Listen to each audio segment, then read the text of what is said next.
Spirituality की बात हो रही है और मैं कोई भाषण लिखकर तो नहीं लाया हूँ। तो जो मेरे मन में इस वक्त जो भाव है वही आपके साथ में शेयर करूँगा।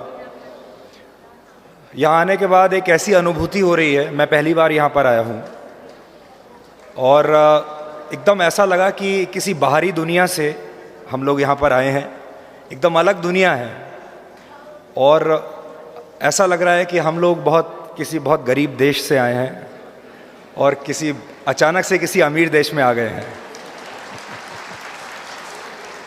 तो स्पिरिचुअलिटी की बात हो रही है, तो यहाँ आने के बाद मैं आपके साथ बहुत ईमानदारी के साथ ये स्वीकार करूँगा कि स्पिरिचुअलिटी के मामले में मेरे जैसे जो लोग हैं, हम लोग काफ़ी, मैं कहूँगा, बिलो पॉवर्टी लाइन है। आप सबके मुकाबले इतने ज्ञानी लोग यहाँ बैठे हैं मंच पर। इन तमाम लोगों के सामने मैं स्पिरिचुअलिटी के बारे में क्या कह सकता हूँ? मुझे लगता है मैं बहुत छोटा हूँ उसके लिए। लेकिन मीडिया में काम करने के नाते आपके साथ अपने अनुभव मैं ज़रूर शेयर कर सकता हूँ। और इतने साल मीडिया में काम करने के बाद मुझे ऐसा लगा कि हमारे देश में हमारी सेना है जो हमारे देश की रक्षा करती है। तो हम कहते थे कि हमारी इंडियन आर्मी है जो हमारे बॉर्डर्स की रक्षा करती है। उसके बाद एक नया शब्द आजकल यूज़ होने लगा है, ट्विटर सेना, यानी सोशल मीडिया की सेना। वो भी बहुत एक्टिव होती है आजकल। लेकिन यहाँ आने के बाद ऐसा लगता है कि हमें एक देश में इस वक्त एक स्पिरिचुअल सेना की बहुत ज़रूरत है, एक स्पिरिचुअल आर्मी। हमारे देश में जो मिसिंग है वो है कि हमारे पास एक बहुत सशक्त स्पिरिचुअल आर्मी नहीं है। अगर आप एक मीडिया के न्यूज़ रूम में जाएंगे तो आपको एक बहुत ही नेगेटिव माहौल मिलेगा।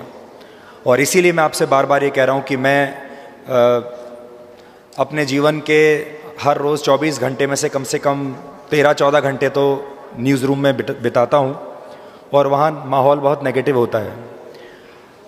दुनिया भर के मीडिया में अगर कोई दुर्घटना होती है और उस दुर्घटना में कितने लोग मारे जाते हैं, जितने ज़्यादा लोग मारे जाते हैं वो उतनी बड़ी हेडलाइन बनती है, उसको उतनी ज़्यादा तवज्जो दी जाती है, उसके ऊपर उतना ज़्यादा काम किया जाता है।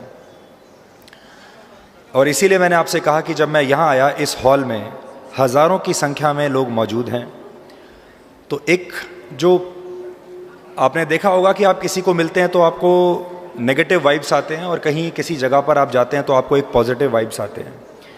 अब आप अंदाज़ा लगाइए कि जब मैं इस हॉल में आया तो मुझे इतनी ज़बरदस्त पॉजिटिव एनर्जी फील हुई और मुझे लगा कि जिस जगह पर इतने हज़ार पॉजिटिव लोग, पॉजिटिव विचारों वाले, अच्छी आत्माएं जहां मौजूद हों, वो जगह कितनी पवित्र होगी। और यहाँ से कितनी सारी एनर्जी, मेरे जैसे जो लोग हैं, मैं बार बार हवा में से उस एनर्जी को अपने अंदर इनहेल करने की कोशिश कर रहा हूँ, ताकि, और कोशिश कर रहा हूँ कि ये जितना मैं इनहेल करके ले जाऊँ यहाँ से, ये ज़्यादा से ज़्यादा दिनों तक मेरे अंदर चले, मेरे मस्तिष्क में चले जब मैं दिल्ली वापस पहुँचूँ। तो सबसे पहले मैं बहुत शुक्रिया अदा करता हूँ कि मुझे यहाँ आने का मौका मिला। मुझे पता नहीं था मैं आज कहाँ जा रहा हूँ, क्योंकि मैंने जैसा आपको कहा मैं पहली बार यहाँ पर आया हूँ। लेकिन आने के बाद बहुत खुश हूँ, बहुत आनंदित महसूस कर रहा हूँ यहाँ आने के बाद। पुरानी फिल्में अगर आप कभी देखें तो पुरानी फिल्मों में जो चीज़ देखने को मिलती थी कभी उस ज़माने में, जो एक आपसी संबंध होते थे, एक पड़ोसी के पड़ोसी से संबंध होते थे, क्लास में जो दोस्त उनके आपस में संबंध होते थे, पिता पुत्र का संबंध होता था, वो सारे संबंध अब कहीं खोते चले जा रहे हैं। संबंध सिर्फ एक, जिसको कहते हैं कि एक जैसे जन्म प्रमाण पत्र होता है, बस प्रमाण पत्रों के लिए वो संबंध रह गए हैं। स्कूल में एडमिशन के लिए, कॉलेज में एडमिशन के लिए संबंध रह गए हैं। आधार कार्ड बनाने के लिए, राशन कार्ड बनाने के लिए और पासपोर्ट बनाने के लिए उन संबंधों की ज़रूरत पड़ती है, जहाँ आपको कॉलम भरना होता है, ये मेरी पत्नी है, ये मेरे पिता हैं, ये मेरे पुत्र हैं और ये मेरा पता है। वो पता आपका भौतिक पता है जहाँ आपका शरीर रहता है, लेकिन मेरी आत्मा कहाँ रहती है मुझे नहीं पता।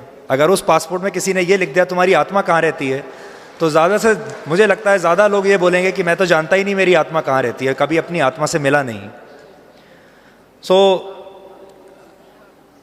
एक बार फिर इस प्रश्न के साथ मैं यहाँ से ये प्रश्न अपने मन में भी लेकर जा रहा हूँ और आपके साथ भी। मेरे पास इसका जवाब नहीं है और इसका जवाब ढूंढने के लिए हमें एक बहुत बड़ी आर्मी, बहुत बड़ी सेना चाहिए होगी। एक ऐसी सेना के सामने इस वक्त मैं खड़ा हुआ हूँ। तो आपका बहुत बहुत शुक्रिया, मुझे आपने ये मौका दिया। बहुत अच्छा महसूस कर रहा हूँ, आनंदित महसूस कर रहा हूँ। इतना काम हो रहा है हमारे देश में और बिना किसी लोभ लालच के देखकर बहुत खुशी होती है। बस इसको और ज़्यादा फैलाना चाहिए, इसको एक एक प्रत्येक व्यक्ति तक ले जाना चाहिए। बहुत बहुत मैं शुभकामनाएं देता हूँ आप सबको। आपका बहुत बहुत शुक्रिया और आप हमेशा प्रसन्न रहें, ये कामना करके जाता हूँ। धन्यवाद। और बिल्कुल ये जैसा कह रहे हैं, जो प्रसन्नता है मैंने उसको खुद महसूस किया है। यहाँ आने के बाद जो प्रसन्नता मिलती है वो यही है, ये मैं मान गया। शुक्रिया आपका।